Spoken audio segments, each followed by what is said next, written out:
falei para vocês, é necessário a gente ter uma unidade de disposição final do líquido tratado no tanque séptico, e uma das possíveis soluções a serem adotadas é o sumidouro. Então, relembrando, o sumidouro vai ter a função de fazer com que a parte líquida do esgoto que saia do tanque séptico infiltre no solo, principalmente pelas paredes laterais do sumidouro. É recomendado nos casos em que o lençol freático é profundo, que a gente consiga fazer essa infiltração com paredes que tenham determinada altura para se fazer essa disposição final do esgoto previamente tratado no tanque séptico. Essas paredes então devem ser vazadas e o fundo permeável para fazer com que essa infiltração aconteça. E o dimensionamento dele, o seu tamanho, vai depender bastante do número de pessoas que contribuem para o sumidouro, bem como com a capacidade de infiltração dos terrenos onde está localizado esse sumidouro. É indicado que a gente não considere a área do fundo do sumidouro, porque pode acontecer a colmatação rapidamente, apesar de que alguns projetistas consideram essa área de fundo quando se adiciona uma camada de brita no fundo do sumidouro, porém é mais recomendada, a BNT recomenda que não se considere a área do fundo, porque pode acontecer a colmatação. Então, um exemplo aqui do sumidouro, a gente pode ter aqui no fundo essa camada de brita, ou até mesmo nas laterais do sumidouro. Ele deve ser construído com as paredes vazadas, justamente para propiciar essa infiltração no esgoto. E a entrada do esgoto que vem do tanque séptico deve ser aqui pela parte mais central do tanque séptico, para favorecer com que haja essa melhor distribuição do esgoto tratado e a melhor infiltração pelas laterais do sumidouro. Nos casos mais simples, como é que a gente vai conseguir determinar essa capacidade de infiltração do terreno?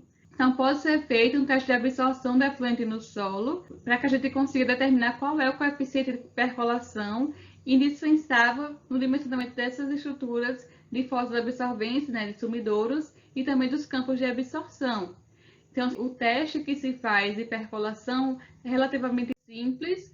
Então, cava-se um buraco de 30 cm por 30 cm, coloca no fundo desse buraco uma camada de brita, enche com água esse buraco e espera que o solo absorva a água naturalmente. Ele precisa quantificar e medir o tempo que vai levar para que haja uma redução, um abaixamento de 1 centímetro em escala graduada, que vai ser o tempo de percolação determinado nesse teste de absorção. Com base nesse tempo, a gente coloca na fórmula para obter o coeficiente de percolação do solo.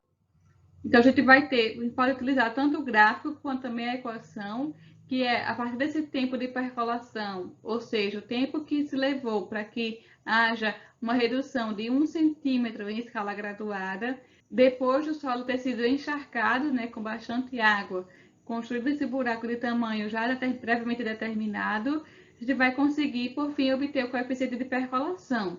A partir desse coeficiente de percolação e também baseado no volume de contribuição do esgoto no sumidouro, a gente vai obter a área de infiltração necessária do sumidouro. Só lembrando que esse volume do dimensionamento do sumidouro não é o volume do tanque séptico, são volumes diferentes. No caso, o volume do sumidouro é o volume de contribuição diária de esgoto em litro por dia, considerando aquele número de contribuintes e qual é a contribuição per capita unitária de esgotos. Também obtido essa contribuição unitária da NBR 7229. E esse número de contribuintes está associado ao número de pessoas que contribuem para essa vazão de esgoto que vai para o sumidouro. E aí, a área de infiltração vai ser determinada por esse volume dividido pelo coeficiente de infiltração do solo.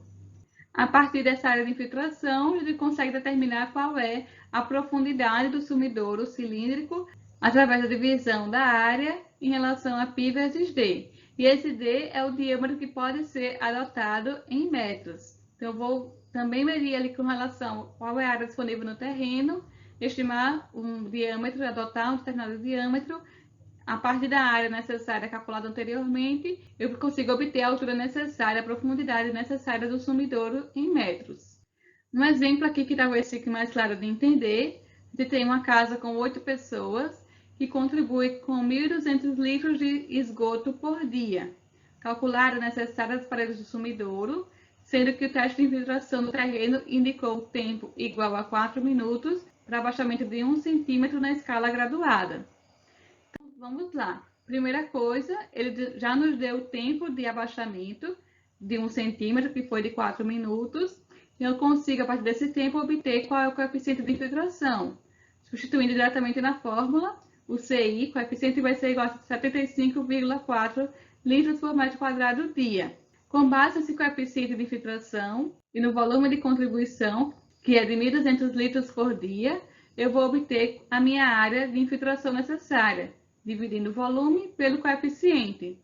Então, eu tenho 15,9 metros quadrados. Posso adotar o diâmetro. Então, adotando o diâmetro de 1,5 m para esse sumidouro cilíndrico, eu vou ter a profundidade resultante de 3,37 metros, substituída também diretamente na fórmula com a área necessária da parede e o diâmetro adotado de 1,5 metros.